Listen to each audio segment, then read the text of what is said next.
I've done most of the things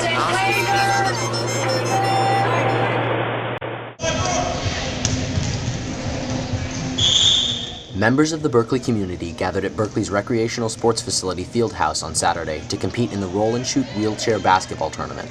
Participants raised approximately $7,000, which will benefit the Bay Area Outreach and Recreation Program's wheelchair basketball teams. Two of the teams, the prep team and the older junior varsity team, will be competing at the National Wheelchair Basketball Association Championships to be held in Denver in 2 weeks' time. The event was organized by seniors Brittany Merles and Mickey Kay, who teach a wheelchair basketball decal, which is in its second semester. I think it's a great idea because not a lot of people know about it, and if the RSF sponsors it, a lot of people here come to the RSF, so they'll learn more about it. Sponsor this, get some recognition for these people who are doing a really good job.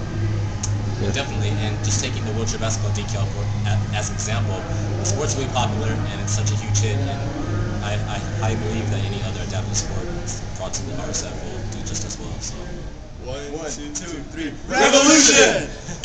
Basically, we found out about this tournament, and also for a team, we've been doing, trying to be proactive with community service and stuff. So we saw this sort of just something cool we could do to hopefully raise some money, just have fun.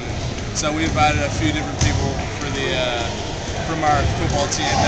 Once you get on the chair, it feels really weird, and opposed to normal basketball, you can't really use your body a whole lot to jump up and move around. And it's really relearning the game. And it's kind of after taking this class, you learn a lot of respect for the disabled basketball.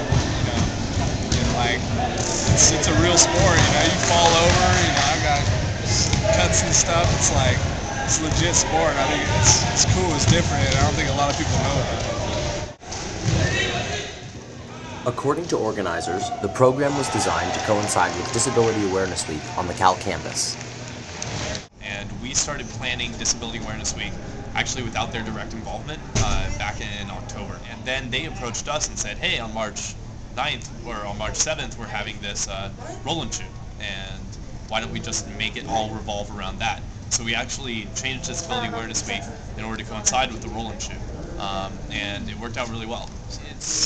What's interesting is when you say disabled students, you're talking about a whole different spectrum. The experiences of someone with a learning disability versus somebody with a psychological disability versus somebody with a hearing impairment, visual impairment, mobility impairment, etc. They're completely different experiences. Eugene is very big into disability in general.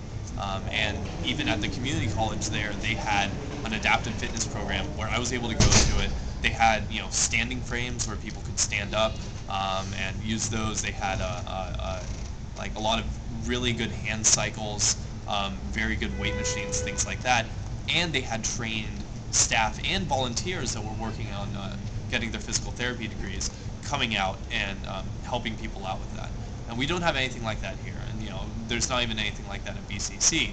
So considering that you're in Berkeley, which has probably the highest density or highest amount per capita of people with disabilities, and we don't have an adaptive fitness program, that's a big problem. But for the university to have that, especially considering that we have a lot of folks in chairs that are here, I think it would be a really good step for us to take forward. So. For the Daily Californian, this is Zach Williams.